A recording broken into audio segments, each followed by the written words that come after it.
Cuando vemos una película, la mayoría de nosotros tenemos conciencia de la cantidad de personas que están involucradas en este proceso. Vemos nombres pasar al final de la película y tal vez uno de los procesos más importantes o el final de esa cadena es la distribución. Para hablar de distribución tenemos a Marcelo de Pacifica Grey. Marcelo, bienvenido. Pura vida, muchas gracias. Gracias a vos por sacar el ratito para que nos contés un poco o un montón más bien de qué hacen ustedes, qué hace Pacifica Grey, porque no solamente es distribución. Sí, sí, te cuento. Eh, Nosotros nos entendemos como un proyecto de distribución y producción. Así fue que lo planteamos al inicio en 2012, más o menos, fue que iniciamos con esas dos ramas. El asunto es que pues en Costa Rica producís una peli cada 4 o 5 años porque son procesos pues, que requieren mucho tiempo para la parte creativa, para la financiación. En términos generales son procesos lentos, ¿verdad? Y eh, la distribución empezó a caminar más rápidamente porque estamos hablando de que hace 12 o 13 años acá prácticamente no había forma de acceder a contenido como distinto, y con eso no me refiero como no te imaginas cosas demasiado diferentes, sino que en cines 92% más o menos de las películas que se proyectaban todas venían de Estados Unidos, el otro poquito tal vez venían de Reino Unido, alguna cosa europea, se colaban dos pelis latinoamericanas, pero no había mucho más. Entonces era muy difícil acceder a como esa diversidad cinematográfica como de la que nosotros nos habíamos enamorado por nuestro trabajo, que nos tocaba como viajar un poquito a festivales con frecuencia y tal, a festivales de cine. Y, y como existía ese gap, digamos, como en el mercado local, eso empezó a caminar un poquito más rápido que la parte de producción. Entonces, pues nosotros nos aventuramos, nosotros digamos de formación éramos productores, hablo en plural porque éramos Karina Bellán y yo, y hasta la fecha somos Karina Bellán y yo, es mi socia. Eh, y nos aventuramos desde el paso uno, que es ver muchas películas, ¿verdad? Entender pues cuáles te enamoran a vos, pero también tener una mirada un poquito más, digamos, objetiva de cuáles en este mercado tan particular que es Costa Rica, que es pequeño, que no tiene como una tradición cinematográfica, no había cinemateca, no había festival de cine en ese momento, no había Cine Magali, por ejemplo, que es como el gran referente ahorita, como de cualquier cosa que no sea como un cine muy comercial.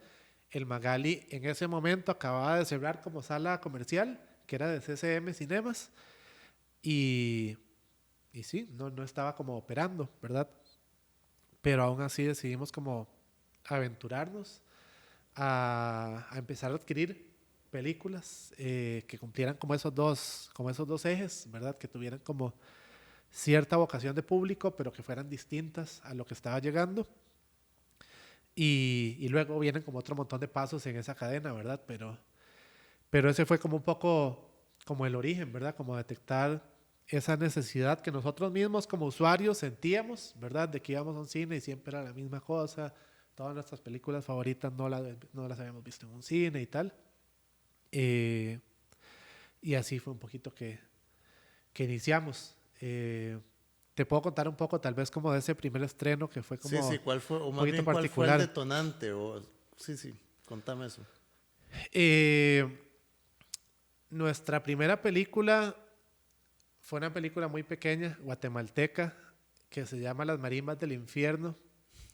Muy bajo presupuesto. Y cuando la adquirimos, desde el inicio sabíamos que si íbamos a las salas comerciales a ofrecerla, Sí, para colocarla, iba a ser muy difícil porque nos iban a dar horarios de 1 de la tarde, donde no estaba como el nicho de público al que queríamos como apelar y tal. Entonces decidimos pues hacer lo contrario eh, y plantear como esta premisa de sacar el cine del cine. Entonces durante los 2 primeros años, digamos, del proyecto, no estuvimos directamente como en salas comerciales, sino que lo que hacíamos era hacer eventos temáticos. Entonces, por ejemplo, las Marimbas del Infierno tenía esta premisa muy chistosa que hablaba de un par de músicos que habían perdido su trabajo. Un metalero que era médico de profesión, pero que era como un metalero duro, digamos, de pelo largo, ropa negra, tatuaje, y la gente como por el prejuicio no le gustaba que ese fuera su médico, entonces no tenía brete. Y un marimbista folclórico que tocaba en un hotel y que le dijeron, me sale más barato poner un iPod, ¿verdad? Entonces, hasta aquí llegamos. Y como en esa situación de no tener trabajo y de crisis, estos dos músicos se conocen y dicen, ¿qué tal si formamos la primera banda de la historia del mundo de fusión metal y marimba? Y es como la premisa de la peli, que suena como un poco absurdo, ¿verdad? Como conjugar como estos dos universos. Al final en la película, el proyecto parece que va a arrancar, pero nunca terminamos de ver como esa fusión. Entonces, para el estreno acá, lo que decidimos plantear fue convocar a la banda de metal que en ese momento estaba como más pegada, que era Neuma, que le acaba de abrir a Metallica y a otras bandas grandes, y a una marimbista clásica de la Sinfónica, que es Carmen Alfaro, y les dijimos, tenemos esta peli, véanlas para ver si les gusta, y si estamos como en una misma ruta, queremos proponerles que trabajemos una fusión real de metal con marimba, que se va a tocar el día del estreno de la película. Entonces fue como súper lindo porque estuvimos ensayando varios meses y generando como esa fusión, y coincidió con la reapertura del cine Magali.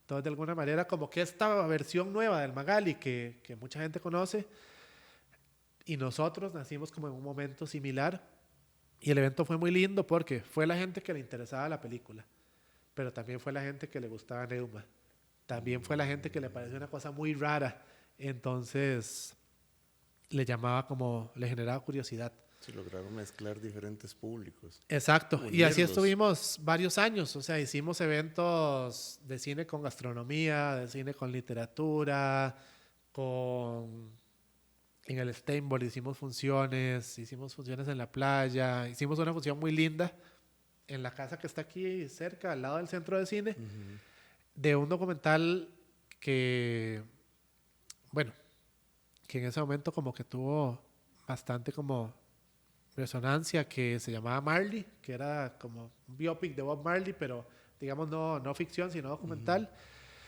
Y toda esa casa, digamos, de alguna manera se convirtió en un santuario de Marley. Entonces, todas las ventanas las teñimos como de amarillo, rojo y verde.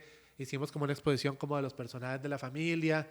Proyectamos la peli en el patio, como súper lindo de esa casa. Y con el café del lugar trabajamos comida caribeña. Entonces, bueno, iniciamos mucho como desde esa idea de la experiencia, ¿verdad? Y sí, en términos generales como distribuidora, para que la gente entienda un poco qué es como esa faceta, claro. Porque muchas veces la gente piensa que las películas llegan a los cines por los cines, y en realidad no es por los cines. La distribuidora es como este actor, digamos, que es como el puente entre las películas y el público, por decirlo de alguna manera, ¿verdad? Es el proyecto que tiene una línea editorial de un tipo de cine que le interesa, ve la mayor cantidad de proyectos como de ese estilo, adquiere ya sea películas internacionales o locales, las trae al país, ahí le toca negociar con salas de cine, con canales de televisión, con plataformas, con circuito alternativo, como lo que podrían ser festivales, centros culturales, universidades, municipalidades, proyecciones al aire libre, y te toca colocarlas, pero también te toca promocionarlas. Entonces, hacer trailers, hacer afiches, hacer la campaña, hacer la prensa, sí, todo digamos, como lo relacionado como con esas distintas habilidades, digamos, que plantea, ¿sí? Pues un poquito de marketing, hay un poquito de obviamente producción, un riesgo muy grande de que Sí, porque vos adquirís la licencia de las películas, ¿verdad? Entonces negociás un monto para representar en esta parte del mundo, porque nosotros empezamos adquiriendo Costa Rica, pero eventualmente empezamos a adquirir Centroamérica. Entonces, nosotros básicamente representamos, no sé, un ejemplo de una película como reciente que varias gente como que ubica, que es Aftersun, por ejemplo. Eh, Aftersun en Centroamérica está porque nosotros la trajimos y la colocamos, ¿verdad? Eh, es una inversión que es la misma, no importa si va una persona al cine o si van 10,000 personas al cine, ¿verdad? Un poco la lógica de cuando trabajas con espectáculos públicos, ¿verdad? Igual un concierto, el venue y Sí. la banda, pagás lo que pagaste, vaya una persona o vayan 50,000. Entonces, pues sí es un riesgo, sí es un riesgo, ¿Te ha pasado definitivamente. que ves alguna película y decís, me encanta, pero por otro lado trae mucho riesgo y no tuviste que agarrarla? Un caso así. Sí, de fijo hay un montón de películas que nos han gustado como a nivel personal, pero que sabemos que para este mercado son muy difíciles. ¿Por qué? ¿Por la temática? Tal vez más que por la temática, como por la forma, digamos, cinematográfica, que, que está como, digamos, un poquito afuera como de la norma, de lo que la gente está como más acostumbrada. Y tal vez incluso la decisión de no traerla no pasa porque no sintamos que hay un público, sino porque no hay como una infraestructura que encuentre valor en esa película para apostarle junto a nosotros, para que el público tenga oportunidad de verla. Es decir, no hay 10 cines Magalis, hay un cine Magali, ¿verdad? Y yo sé que hay películas mías que voy a estrenar solo en el cine Magali y que hay otras que voy a ir a Cinépolis, y voy a ir a Cinemark, que voy a ir a Nova y voy a ir a CCM, ¿verdad? Pero, pero hay algunas donde de repente la inversión era muy grande como para correr el riesgo de solo estar, por ejemplo, en una sola pantalla, ¿verdad? Eh, Así como hay películas que nos han encantado y nos han enamorado, que llegue y la compra Netflix y ahí no hay nada que hacer, ¿verdad? Porque obviamente es como un actor gigantesco que paga muchísimo dinero y pues tal vez Netflix eh, no la va a pasar en cines, pero aún así bloquea esa posibilidad para otras distribuidoras. Eh, y también sucede como con otros actores grandes de este sector, tal vez menos conocidos que las plataformas, pero que compran la película tal para toda Latinoamérica. Pero la estrenan en México, Brasil y Colombia, que son los mercados grandes. ¿Y ahí Y qué aquí hacen? ¿Ustedes no la pueden pasan. o no vale la pena ir a negociar con ellos? En algunos casos hay apertura, en muchos otros no les interesan como los países, digamos, más pequeños. Entonces la película queda engavetada y no llega nunca. No sale. A Sí. nivel centroamericano, ¿cuántos cines Magali, digamos, tienen ustedes mapeados? Esa es una buena pregunta porque de ahí habla como de una radiografía de la región. En toda Centroamérica hay un cine Magali, punto, ¿sabes? Y honestamente, incluso en Costa Rica, eh, a ver, el cine Magali es un espacio icónico y que afortunadamente funciona muy bien. Pero después de la pandemia, para todos ha sido como retador mantenerse ahí, vigentes, estrenando, buscando películas, incluso para el cine Magali, ¿verdad? Pero, pero retomando como la pregunta, si vas de aquí para abajo, a Panamá, o arriba hasta Guatemala, lo que hay son Cinépolis, Cinemarks, centros comerciales, pero no hay ningún otro. Nosotros también adquirimos como parte de Centroamérica, digamos, para efectos como de las negociaciones, aunque no es parte de Centroamérica, República Dominicana. Y ahí sí hay un pequeñito como complejo que se llama Fine Arts, que son 2 o 3 pantallas, digamos, pequeñas, como de ciento y algo de butacas, no como el Magali. Pero sí, no hay Sí, realmente. sí, es complicado por el tamaño del mercado, básicamente. Exacto. Entonces, bueno, ya tenemos no podemos decir descartado, pero ya está claro el tamaño en cuanto a cines. ¿Qué otras posibilidades existen para distribución? Nosotros, como Pacifica Grey, normalmente intentamos negociar las películas por lo que se llama all rights, que es la posibilidad de colocarlas en todas las ventanas. Ventanas, digamos, se le llama como a los lugares donde vos como usuario puedes encontrar una película. Vos puedes verla en televisión abierta, gratuita, digamos, ¿verdad? Esa que llega a todo el país. Puedes verla en televisión por cable, que es televisión de paga. Puedes verla en una plataforma de suscripción, como podría ser Netflix, Amazon, Movie, etcétera. Puedes verla en una plataforma transaccional, que es en la que pagas cada película, no como una tarifa mensual que te permite ver todo lo que querrás, como es iTunes o muchas otras que hay. Puedes verla en cines, puedes verla en un festival, en fin, ¿verdad? Y cada vez hay más opciones, puedes verla en un avión, todo eso son ventanas distintas, ¿verdad? Eh, Nosotros intentamos negociar la mayor cantidad de ventanas posibles. Eso era más viable como hasta el 2017, 18 que las plataformas explotaron. Entonces normalmente las películas a distribuidoras como nosotros, pero de diferentes países, de México, de Colombia, de etcétera, Argentina, Chile, es viable tener todo lo demás menos la parte de suscripción, que eso lo agarran plataformas para todo el mundo, para toda Latinoamérica. Eh, entonces acá, pues nosotros intentamos ir a canales de televisión, que honestamente no es como un mercado, digamos, amplio acá, porque lo que hay es televisión abierta con canales principalmente generalistas.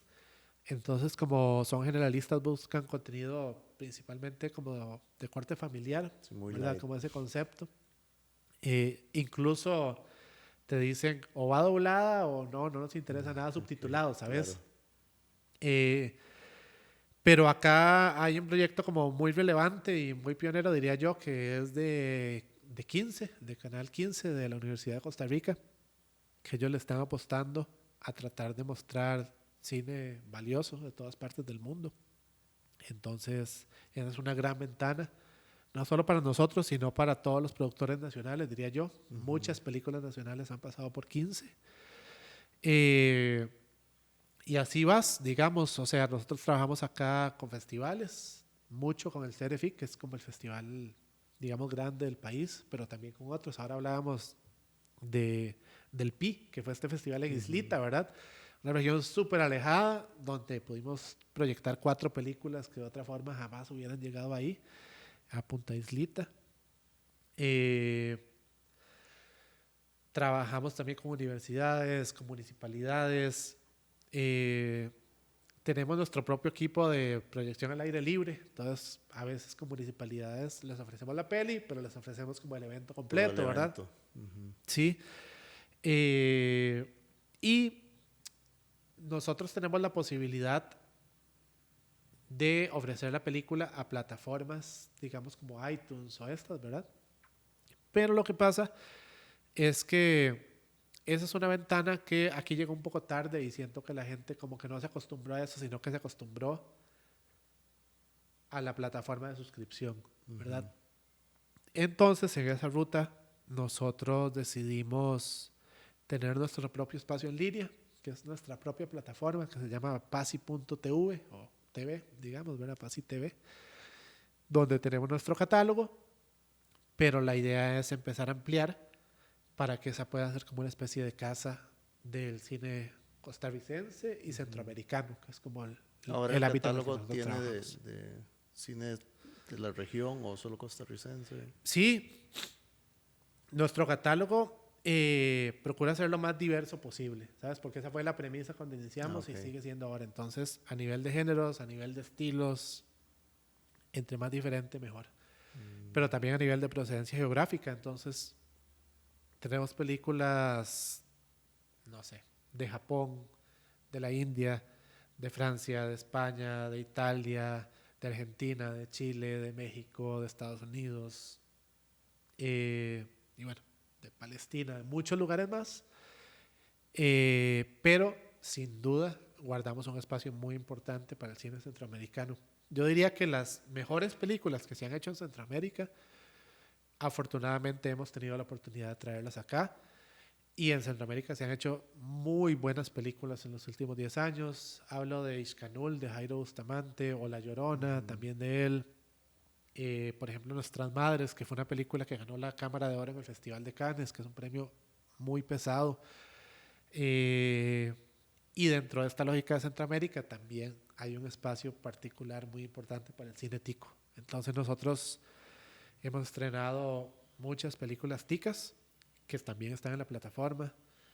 Por las plumas y cascos indomables de Neto Villalobos, Clara Sola, que esa la producimos nosotros.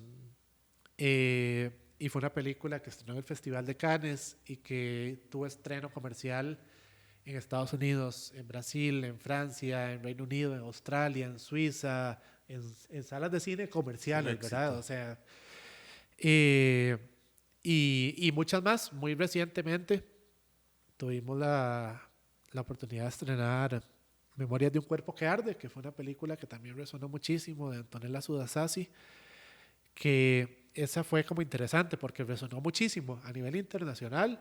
Terminó nominada a los premios Goya, que es como un premio muy importante para Iberoamérica, contra películas gigantescas de países que hacen películas que tienen industrias muy robustas, como Brasil, o como Argentina, o como México, ¿verdad? Y acá fue también un éxito, Memorias de un cuerpo que arde. Sí, atrajo a más de 17,000 personas a los cines. Fue como una película que se comentó mucho. Entonces, sí tenemos un espacio muy importante para el cine de la región y el nacional propiamente. ¿Crees que la industria nacional, o bueno, de la región, debería tirarse más a cine comercial o está bien que se queden en cine más independiente o de autor? Esa pregunta es buenísima, porque creo que hay como mucho prejuicio hacia los dos lados, ¿sabes? Yo creo que el mejor de los casos, digamos, del sector más saludable es en el que se hace de todo, en el que todo el mundo tiene las posibilidades de hacer sus proyectos, entendiendo que toda película tiene un público, ¿sabes? Y la responsabilidad de uno como creador o como productor cuando se aventura esto es entender, digamos, hasta dónde llega el potencial de esa película para así poder generar un modelo viable, ¿verdad? O sea, que te permita no hacer una, sino no querés hacer una película en tu vida si estudiaste esto, querés hacer 10 o 20 o las que te alcance la vida, ¿verdad? Entonces, yo creo que se debería hacer de todo. Acá está sucediendo algo complicado, que es que como es un mercado tan pequeño, realmente tan pequeño, y como no hay una infraestructura que acuerpe el cine nacional de cualquier tipo, no, sin que tenga etiqueta de comercial o art house o lo que sea, ¿verdad? No hay como un ecosistema que acuerpe esos títulos. Entonces, creo que todo el mundo le está luchando un poco y eso ha hecho que no haya aquí un cine comercial sólido, que sería algo muy positivo para todos. O sea, que haya realmente una oferta de cine comercial bien hecho, que conecte con audiencias a nivel masivo, ¿verdad? Lamentablemente no sucede y sería muy bueno. No hay apoyo financiero para ese tipo de cine, me imagino también. No hay apoyo financiero y sí diría que no hay, digamos, como un andamiaje, como una infraestructura que lo soporte, ¿sabes? No hay, digamos, como un esfuerzo como de política pública, como lo hay en muchos países del mundo, que haga que la gente esté más familiarizada con un cine local, ¿sabes? Y que en la escuela y el colegio al menos te hayas visto como parte del programa, porque ayuda a tocar ciertos temas en ciertas materias. Ya te hayas visto, no digo que 10, pero te hayas visto 3 películas nacionales y sepas que aquí se hacen cosas increíbles. Y, no sé, las municipalidades que tenían la posibilidad de, con sus presupuestos de cultura, hacer 2 proyecciones al año en un parque de cine costarricense. O, pues, la famosa Cinemateca, que es un proyecto que no tenemos acá, ¿verdad? Siento que hay digamos, muchas cosas que existen en otros lugares que han hecho que la población tenga como una familiaridad con un cine local, ¿verdad? Y de nuevo sin etiquetas, más o menos comercial, no, o sea, local, Sí. ¿verdad? Que sepan que aquí se hacen cosas muy buenas. Y eso hace que cuando te jugas la vida en el circuito comercial puro y duro, sea muy difícil porque no existe esa familiaridad, ¿verdad? Entonces, creo que si existiera ese anda viaje, podríamos tener un cine comercial más fuerte, de repente un poquito más de inversión privada que permita que tengamos estándares de producción un poquito más altos, porque una buena película te cuesta acá lo mismo que te cuesta en Brasil, pero en Brasil tener 150 millones de audiencias Espectadores. potenciales en tu mercado local y aquí tenés 5. O sea, ese número Hacerla cuesta lo mismo. no te da, digamos, como productor, sabiendo que una película te cuesta X cantidad de plata y sabiendo que la van a ver X cantidad de personas en Costa Rica. No da, porque, o sea, yo te puedo decir casos de éxito rotundo en salas de cine de películas nacionales y no alcanza para cubrir los costos de la producción, a pesar de que fueron un éxito. De ahí para abajo tenés un montón que no les fue bien. Y si ni siquiera los casos de éxito logran cubrir sus costos de producción, es una cuestión más estructural de lo que permite el mercado, ¿verdad? Entonces, cuando eso pasa, hay dos caminos. Fortalecer las otras ventanas que hay en el mercado local, es decir, que no te jugues toda la recuperación en cines, sino que hayan canales de televisión que te compren tu película a un monto adecuado, que hayan plataformas que te compren tu película a un monto adecuado. Por ejemplo, hablo un poco de política pública porque a veces la gente piensa que las cosas nada más suceden y es que en Estados Unidos, en Francia hacen mejores películas que acá. Y no es eso. En realidad es que Francia, a nivel de política de Estado, le dice a Netflix, usted gana aquí $300 millones al año en suscripciones. Bueno, vamos a negociar un poquito porque estás funcionando acá. Necesito pedirte que tengas X cantidad de cine local o europeo en tu catálogo. Entonces tenés que tener 20%.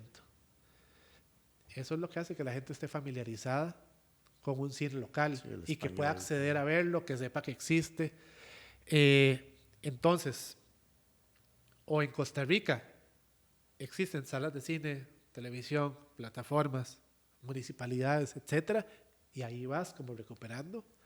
O sucede lo que ha venido sucediendo hasta el momento, que es que tenés que ver al mercado internacional, ¿verdad? Y para competir en ese mercado internacional, estás compitiendo con otros estándares de calidad que no son los de la producción local, que son 8 o 10 películas al año y muy distintas, sino que competís con todo el mundo, con películas independientes de 2 o 5 millones de dólares, no independientes de 300 o 500 mil dólares como acá, de países que tienen staff técnicos que le trabajan una película, no sé, Alfonso Cuarón en México, ¿verdad? Y luego le trabajan una película independiente, el mismo crew, ¿verdad? Entonces gente como, de nuevo, como con mucho oficio. Y cierro la idea un poco diciendo, en esa parte, digamos, de un cine no estrictamente comercial, Costa Rica sí ha tenido un gran éxito a nivel internacional, porque produciendo 5, 6 o 7 películas por año, Costa Rica desde el 2016 o 17, todos los años hay una película tica que resuena a nivel internacional y que se adquiere para diferentes países del mundo y que estrena o en Cannes, o en Berlín, o en Venecia, o en Toronto, o en algún espacio más de estos que son como las grandes vitrinas como del cine mundial. Entonces, digamos, yo no desestimo ni la gran necesidad de que haya un cine comercial bueno, bien hecho, que funcione, muy comercial, pero muy bien hecho, ¿verdad? Que funcione acá, que lamentablemente no lo hay. Y no digo que por falta de talento, digo que por falta como de infraestructura, ¿verdad? Pero tampoco desestimo que sea fundamental que esté sucediendo lo que sí está sucediendo con Costa Rica, que es que hay un montón de talento que está haciendo películas más personales, como les quieran llamar, más serias, no sé, menos comerciales. Más Se le puede profundas. poner muchas etiquetas, Ujú. ¿verdad?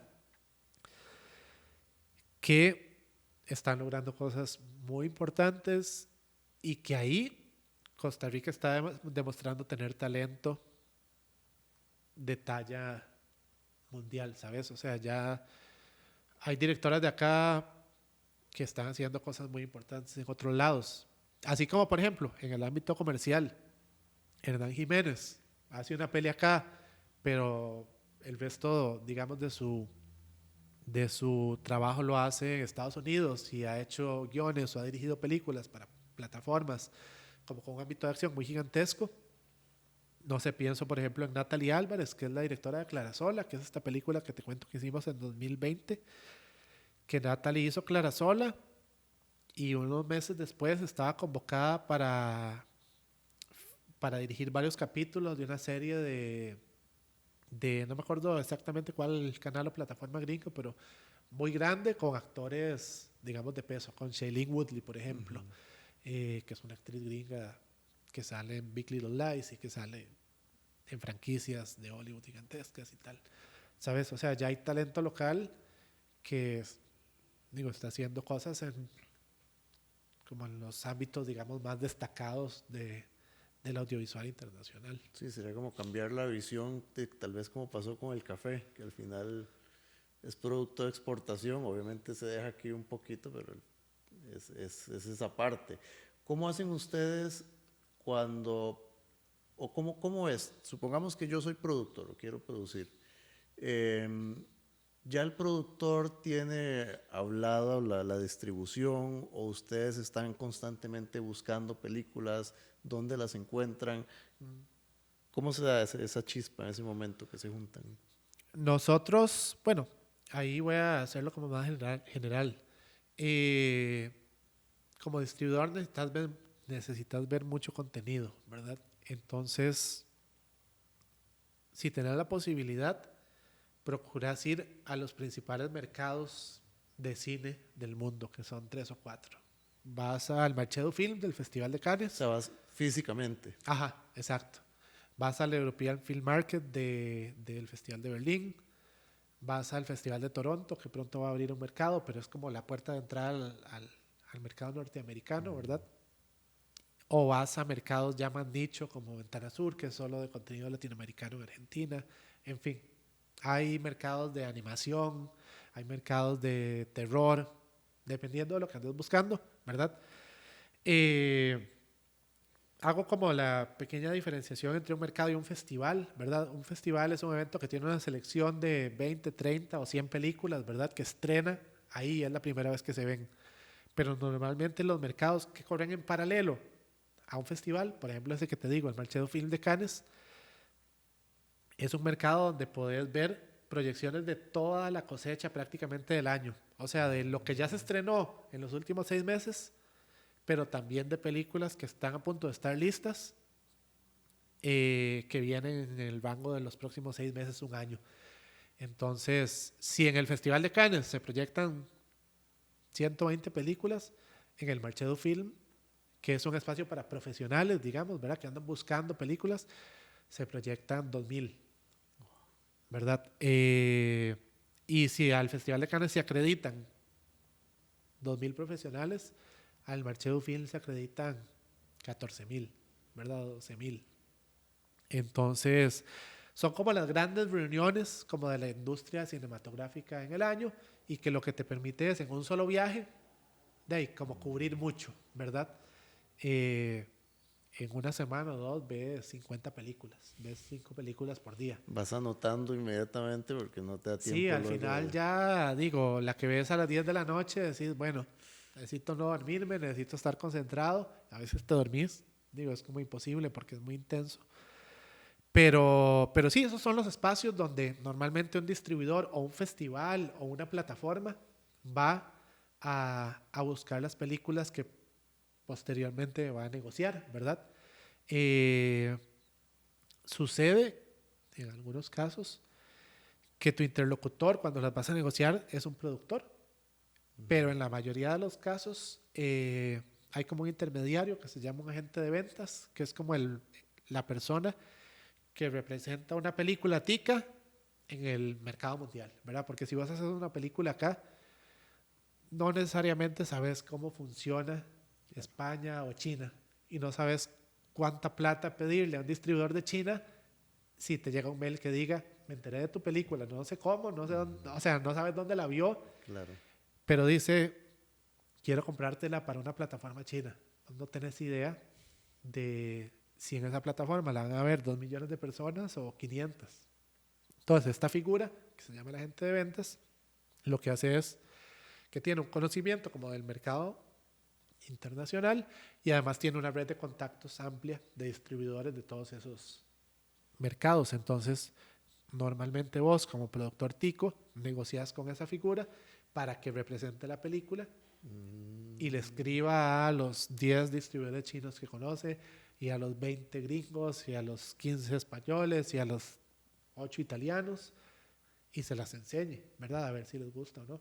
Sí, es alguien Y si la totalmente compran. especializado en eso. Exacto. Pues Sí. qué interesante. Honestamente no tenía idea de esa parte. Sí, sí, sí. Qué fuerte. Contame un poco de esa plataforma que tienen ustedes. ¿Hasta dónde quieren llegar? ¿Qué posibilidades reales le ves? Sí. A ver, la idea de la plataforma nace de buscar ampliar la vida de las películas. Inicialmente de las películas nuestras, porque en la línea de lo que te comentaba, nosotros tenemos todas esas ventanas, ¿verdad? Que acá lamentablemente no están demasiado desarrolladas. De repente en México vos tenés 3 televisoras que les interesa tu película, ¿verdad? Aquí ninguna. O tenés allá 2 plataformas, acá ninguna. Entonces, normalmente cuando nosotros escribimos una película, la representamos durante 7 años en promedio, ¿verdad?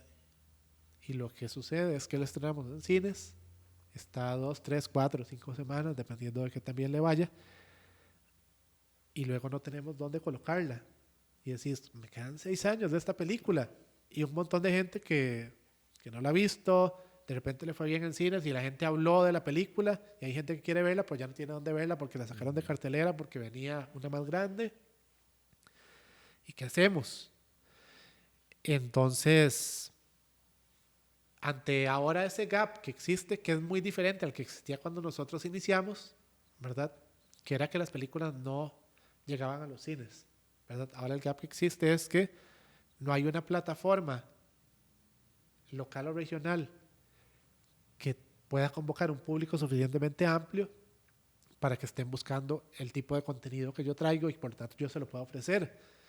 Entonces, la apuesta inicial nuestra fue, ok, hagamos algo muy pequeño para probar con nuestro catálogo, ¿verdad?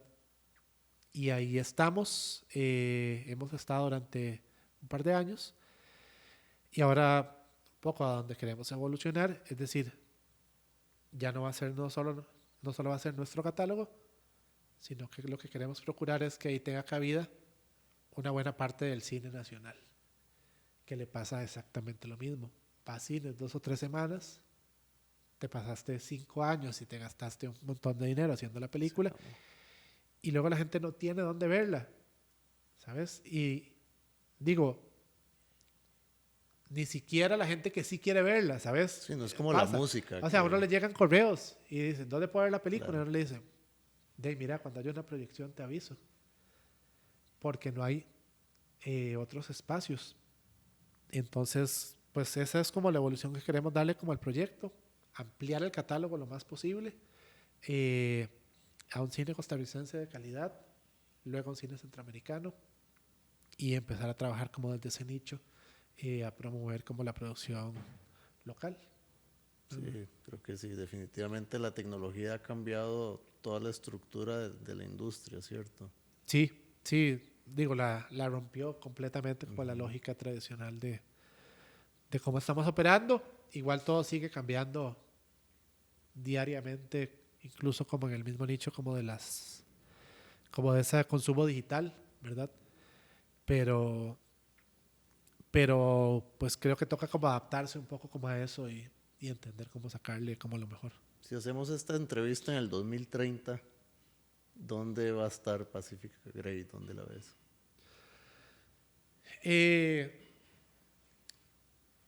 A ver, yo creo como que las bases del proyecto siempre van a ser las mismas, que es tratar de ser un puente entre las películas y el público, ¿verdad? Y tratar de hacer que esa relación crezca y funcione, ¿verdad? Para el cine que a nosotros nos interesa, que es un cine de calidad, internacional, local, lo más diverso posible. Entonces, empujar esas películas. Sin duda, el mercado va a cambiar radicalmente. No podría asegurar yo como que la lógica que tenemos ahorita en cines o que tenemos ahorita en plataformas va a ser la misma, porque estoy seguro que no lo va a hacer. Pero sí me gustaría pensar que va a haber un ecosistema, digamos, local más fortalecido y que ya tu trabajo no dependa de 2 semanas en una cartelera, sino que dependa de, digamos, un rango más amplio de posibilidades que te permitan que los contenidos vivan más tiempo, ¿verdad? Es un poco lo que yo considero. Hay una parte de eso que tiene que ver con nuestro trabajo, con el trabajo de proyectos como el Cine Magali o del Festival de Cine o la Cinemateca, que idealmente va a estar pronto en el Cine Variedades. Pero hay una parte que tiene que ver con juntarnos todos y hacer un poquito de incidencia política, porque hay un montón de cosas que solo se mueven si hay una política de Estado sobre el tema audiovisual, ¿sabes?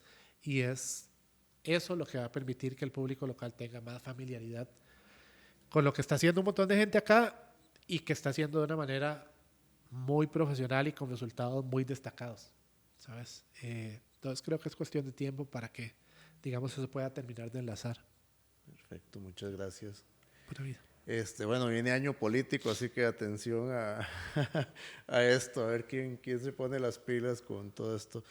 Marcelo, muchas gracias, de verdad. Creo que vamos a entender todavía con más claridad todo el proceso y la importancia de ustedes, porque mucha gente cree que es solamente una cuestión de negocio y al final, pues ustedes tienen la tarea de que una buena película se vea, porque puedes tener un peliculón y si no hay distribución, Sí, no llega. desapareció.